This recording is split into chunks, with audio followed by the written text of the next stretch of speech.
kabarnya hari ini Bu? Alhamdulillah. Terima kasih Bu sudah menyempatkan waktunya untuk diskusi hari ini. Kemarin kita sudah janjian bahwa hari ini kita mengadakan yang namanya diskusi yang berhubungan dengan pendampingan perencanaan program kerja satuan pendidikan, khususnya itu di SDN Komunitas 1 ini.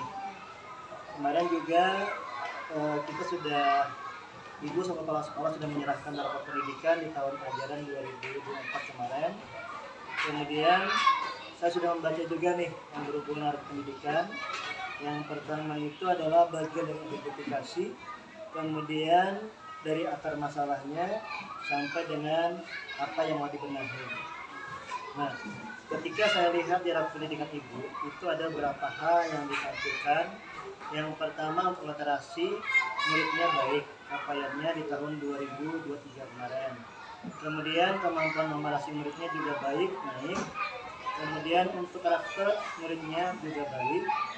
Kondisi keamanan sekolah mengalami peningkatan juga. Kemudian kondisi kebenekaan sekolah mengalami peningkatan. Tetapi ada bagian dari D1, D2, dan D3. Yang pertama itu pada D1-nya adalah kualitas pembelajaran itu mengalami kondisinya sedang. Nilai turun dari tahun 2023 kemarin.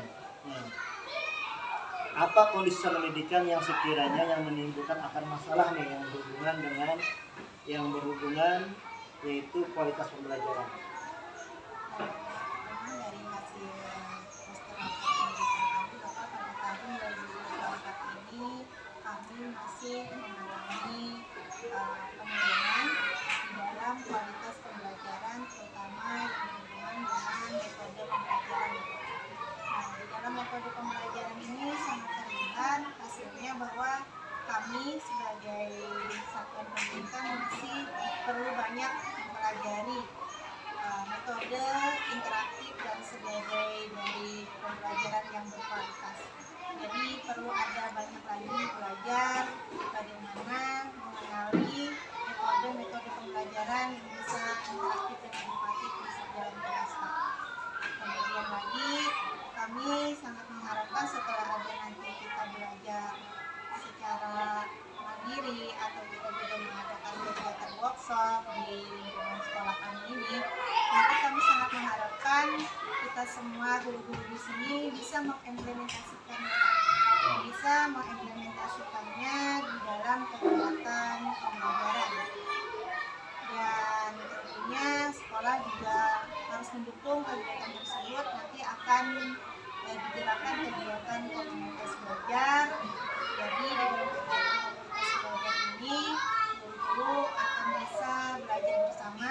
Dengan kegiatan kami pertamanya itu kita convalescent study. Artinya kita bersama-sama belajar dulu. Karena sangat terlihat di dalam rapor pendidikan kita sangat lemah dalam kualitas pembelajaran. Berarti ini menjadi PR yang besar untuk kita semua, Pak, bisa memperbaikinya. Tiga. Tadi melihat dari kondisi rapor pendidikan kita di tahun 2023 kemarin dan keluarnya tahun 2024 itu ada beberapa hal yang disampaikan. Pertama masalah metodenya yang berbeda kualitas pembelajaran, kemudian interaktif dan ingin meningkatkan komunitas belajar di sekolah dengan menggunakan yang namanya lesson study. Nah, ketika nanti Ibu akan menerapkan lesson study-nya yang komunitas belajar di sekolah, apa potensi satuan pendidikan yang dapat dioptimalkan untuk mengisi akar-akar tadi itu? Siapa yang berperan sebagai agen perubahan dan bagaimana Ibu nanti akan menggerakkan komunitas belajarnya di sekolah? Untuk kegiatan lesson study kami ya Pak, sebagai kualitas pembelajaran ini, kami tentunya pertama membentuk komunitas belajar di sekolah, kemudian menentukan menjadi agen perubahan di sekolah kami yang tentu akan bisa menggerakkan kawan-kawan semua agar bisa meningkatkan kualitas pembelajaran tadi dengan melakukan kegiatan pembelajaran. Nah, dalam kegiatan lesson study ini kan kita belajar bersama. Kemudian kita yang pertama lakukan itu merefleksi apa yang menjadi penyebab kekurangan pembelajaran di dalam kelas-kelas kita. Setelah ada komunikasi seperti ini bersama-sama didiskusikan kegiatan, lalu kita akan membuat perencanaan pembelajaran yang dilakukan dengan menentukan bersama-sama modul ajar, kemudian membuat media pembelajarannya, dan juga menyiapkan asesmen. Nah, setelah ada kegiatan seperti ini bisa dilakukan bersama-sama, belajar tentunya di dalam kegiatan komunitas belajar diharapkan guru-guru ini bisa menyesuaikan materinya. Allahu Akbar, Allahu Akbar, itu yang Allahu Akbar, Allah.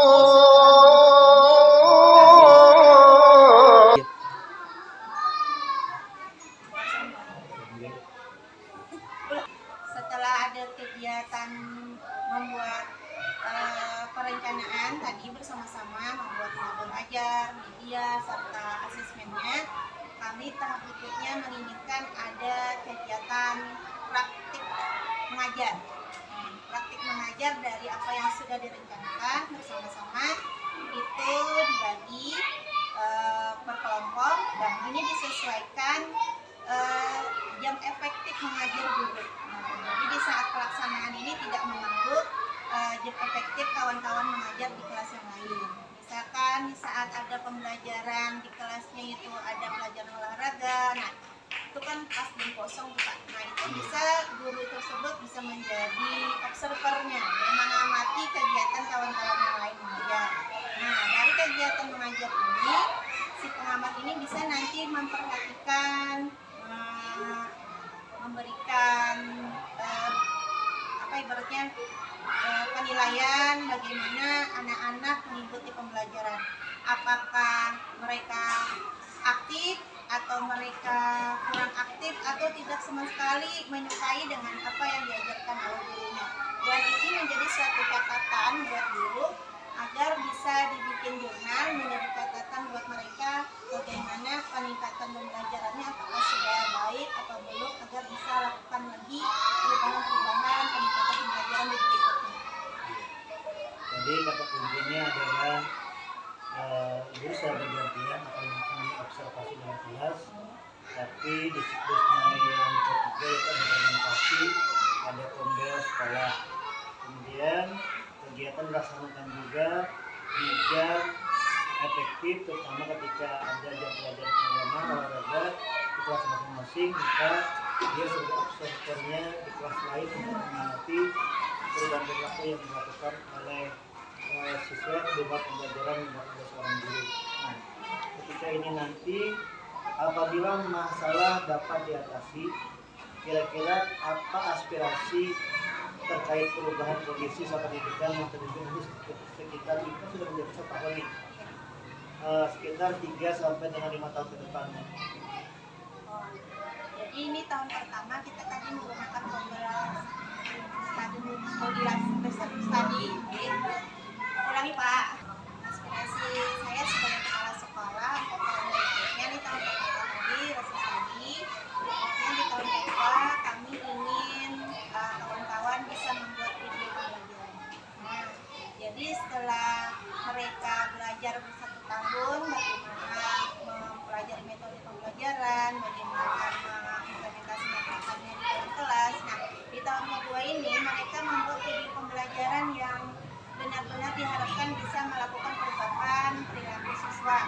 Siswa akan menyadari apa yang diajarkan oleh guru sehingga pembelajaran itu menjadi interaktif dan lebih menyenangkan buat anak. 3. Tadi Ibu sudah menceritakan yang berhubungan dengan rencana Ibu setelah sekolah dari tahun pertama, kedua, ketiga, sama tahun keempat, yang berhubungan dengan kualitas pembelajaran. Ketika di kelas maka namanya kegiatan kualitas pembelajaran itu berhubungan dengan intrakurikuler, kegiatan pembelajaran. Nah, apakah dukungan yang Anda butuhkan untuk menentukan setiap ide yang tadi diberikan pertama, kedua, ketiga, baik itu dari muridnya, gurunya, orang tua, komunitas, dunia usaha, dunia industri, dan tokoh masyarakat yang ada di sekitarnya, SDM, murid baru satu ini? Dukungannya kami sangat perlukan untuk bisa mengimplementasikan kualitas pembelajaran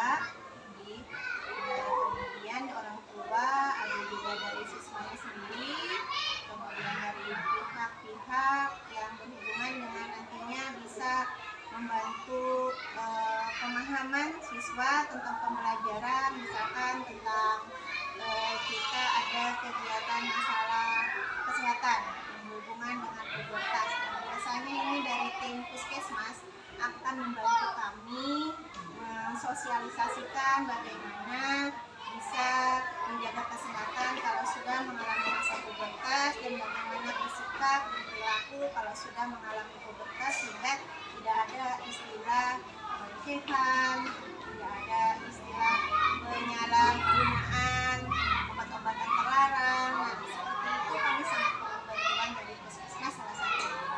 Bisa juga kami perlu juga dukungan dari sekitar lingkungan sekolah, masyarakat yang mendukung kegiatan pembelajaran di sekolah.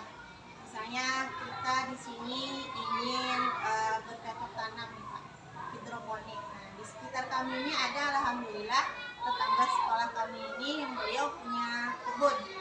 Beliau seorang polisi dan punya kebun hidroponik yang luar biasa bagus hasilnya, dan kami pengen sekali beliau mau berbagi bagaimana cara penanaman hidroponik yang baik dan menghasilkan tanaman yang bagus kayak gitu. Nah, itu juga ingin kami harapkan nanti ke depannya begitu. Dan juga terutama kami sangat perlu dukungan sekali dari pihak Bapak Pengawas tentunya, bagaimana mendukung kegiatan kami di sekolah, memberikan masukan, arahan, dan membimbing kami sehingga kualitas pembelajaran di sekolah kami ini meningkat. Dan tentunya juga kami perlu bantuan dari pemerintah. Mudah-mudahan pemerintah sangat memperhatikan untuk perkembangan kemajuan sekolah kami, terutama untuk peningkatan kualitas pembelajaran. Terima kasih Bu informasinya. Nah, kemudian ketika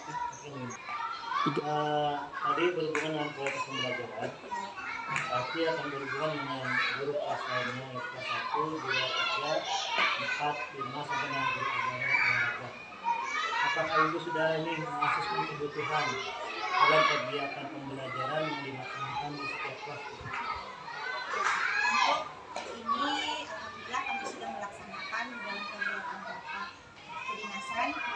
Kami bersama-sama merapatkan apa saja sih yang menjadi keperluan kita di dalam pembelajaran di kelas masing-masing. Nah, di sini kita menyampaikan satu persatu dari guru kelas 1, kelas 2, kelas 3, 4, 5, 6 dan beberapa pelajaran juga tidak ketinggalan. Menyampaikan apa saja yang mereka perlukan untuk mendukung kegiatan pembelajaran intra di dalam kelas. Nah, dari apa yang sudah mereka sampaikan ini, jadi kita bisa memetakan Pak, kita perlu bantuan dukungan dari pihak mana. Kalau untuk pelajaran kelas tinggi, biasanya kelas 6, mereka itu ada pelajaran tentang kesehatan yang berhubungan dengan pubertas. Nah, mereka itu tentunya perlu ada sosialisasi dari pihak puskesmas juga yang lebih menguatkan selain dari guru yang ada di dalam kelas. Begitu juga ada pembelajaran agama Islam tentang masalah putus tinja. Nah, seperti ini kan kita tidak hanya sebatas menyampaikan, tetapi memang mempraktekkan keseharian. Nah, ini perlu dukungan juga dari pihak lain yang lebih menguatkan lagi, sehingga mereka ini mau mempraktikannya tidak hanya sebatas mengetahui saja, tapi mempraktikannya di dalam keseharian. Terkadang itulah anak-anak Pak, ada yang berwudunya tidak sesuai, ada yang beristinjanya yang kebersihannya tidak sesuai, sudah dianggap bersih padahal belum. Dan mereka itu kan perlu ada yang lebih menguatkan lagi lah, istilahnya itu tidak hanya sebatas diinformasikan tetapi dipraktikkan secara langsung, karena ini berhubungan dengan keseharian mereka di kehidupan